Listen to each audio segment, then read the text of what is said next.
All right, so for our first workout, we're gonna be on a slant board. Now, if you don't actually have a slant board, you can just get plates and stack your heels on the back of those, just some simple weight plates. What we're trying to do is create our own little dorsiflexion, all right, so that we can get a full range of motion in this squat. I'm gonna have a rack hold, so notice that my kettlebell is gonna be right on the back corner, and the corner just sits in between my thumb and my pointer finger.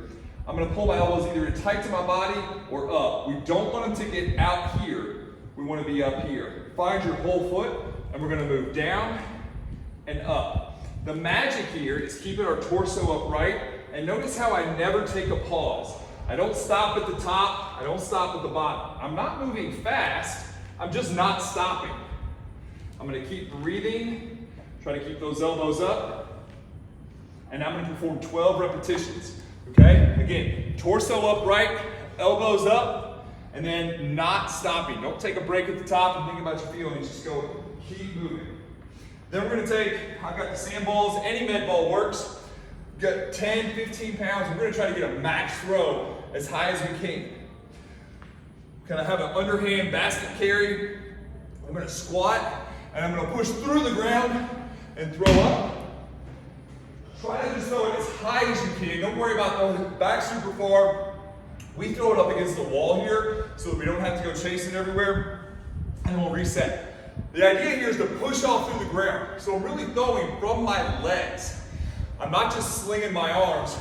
Throwing through my legs, that power transfers into the core and then slings into the ball. My arms are long as I throw up, step forward, and the ball in. I'm not throwing as hard as I can here because I'm inside, but you get the idea of a big launch, throwing up. You can even jump on it too. So if you jump, you're gonna get even more power out of the ground if you're comfortable doing that. So we'll perform 6 throws, rest a minute and a half, 2 minutes, and we'll come back here. 12 reps on the squats. Again, not stopping. Don't take a pause. And then we're on to 6 med ball throws as high as you can. Right, so our first move is gonna be a clean and press. Now we can use a kettlebell or we can use a dumbbell. The dumbbell is gonna be a lot easier for folks who haven't ever mastered this before. The kettlebell is a great way to do it because you're learning a lot about momentum. If you're uncomfortable with the kettlebell or you don't know how to use the kettlebell, just use a dumbbell. It's not that big of a deal. All right, when we do this, we're gonna start with the dumbbell. We'll squat down, use our legs to get up and catch. So that motion is an actual catch. We're using our legs to get momentum. So you see how even when I let go, that dumbbell moves up still. So I'm getting that momentum and catching. I get myself set, press, back down, clean, catch, press, back down, clean, catch, press. Now you see how close that dumbbell stayed to my body. When we do the kettlebell, so the dumbbell stay close to my body. When we do the kettlebell, it's gonna swing out a little bit more because it's a little bit more of a hinge, like a kettlebell swing. So we'll start here, hinge back, same deal, catch, press, then we're back down into a swing, catch, press. So it's a little less squat, a little more swing. And you'll also notice because of that, that kettlebell flies out a little bit further in front of me. Okay? The magic on a clean with the kettlebell is gonna be to rotate. So I start my palm here, and as I come up, I just rotate it. So I'm not flipping the kettlebell over. I'm using that momentum. So I've got plenty of momentum for my hips, and then I'm just literally steering it back into and around. So my hand flips, and I pull that arm into my body, trying to get the kettlebell, my arm, and my torso to be the same thing. So I'm gonna do 6 to 8 clean press on each side. Again, dumbbell, kettlebell, do you, boo. Then, coming over to TRX. I'm gonna lay down.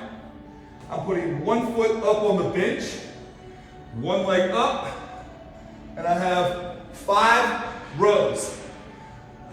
Then I'm gonna switch, 5 more rows. If that's too much, our feet don't have to be on the bench. You can do 5 to 10 rows here. That's fine too. We want to be in a horizontal row, so I don't want my arms above my head. I want them out in front of my chest. We're doing 5. You can do 5 on each leg, great. You can have those feet on the floor, do 5 on each leg, or we can just try to get 8 to 10 with both our feet on the ground. That's fine. Third exercise in this move, we're gonna be on an incline bench.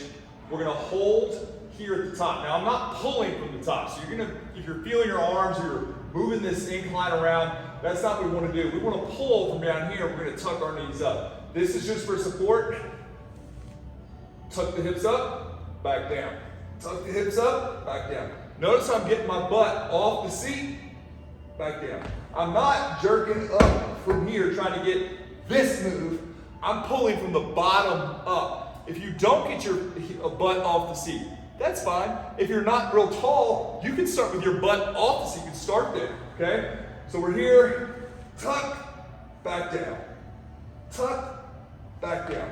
Try to lower it, don't try to just drop. We'll have 4 rounds of that whole series with the clean press, 6 to 8 each side. All right, then we'll have the rows, 5 on each leg or 8 to 10 total, and then we're gonna do 12 here. For our last circuit, we're gonna have a cable, just a regular cable handle attachment.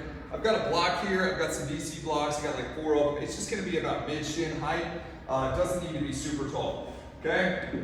We're gonna be in a split stance like this. I'm gonna go with my line of tension to the band, and I'm gonna load up into this hip. I'm trying to get a big stretch of this glute, and I'm gonna press back out. My hand is just connecting me to the resistance, so I'm not doing a row, and this long leg, this outside leg is gonna stay strong. So I'm gonna load that hip, a little hinge and squat, push back out. I'm trying to get everything into that hip. I don't wanna push forward with the knee. I wanna load in, drive out. Load in, drive out. We're gonna do 10 on each side. Then, we've got the nice hill out back, so if we can find a hill to do this, great. If not, the flat ground works too. I've got a kettlebell. We're gonna do a suitcase carry, but we're gonna go lateral. So I'm gonna start here. I'm gonna have a big step over, back around. Over, back around. Over, back around. I'm not letting this kettlebell move. I'm keeping my core tight. Doing this uphill helps a lot. We'll go all the way up the hill. So you always want to walk up the hill. If you're on a hill, we'll walk back down the hill. And we'll repeat the other direction. If you're on the flat ground, that's not a big deal. Step over and across, reset. Up and over, reset. Up and over, reset. Up and over, reset. We're going to try to walk about 30, 40 yards, okay? Or 45 seconds. Minute each direction, okay? If you're walking up the hill, make sure you face each way, left and right, backwards, forwards, however you call it. Face each direction, okay? After that, we're gonna take about 1.5 minutes, 2 minutes, and we'll be back on our loaded side lunge here on the cable.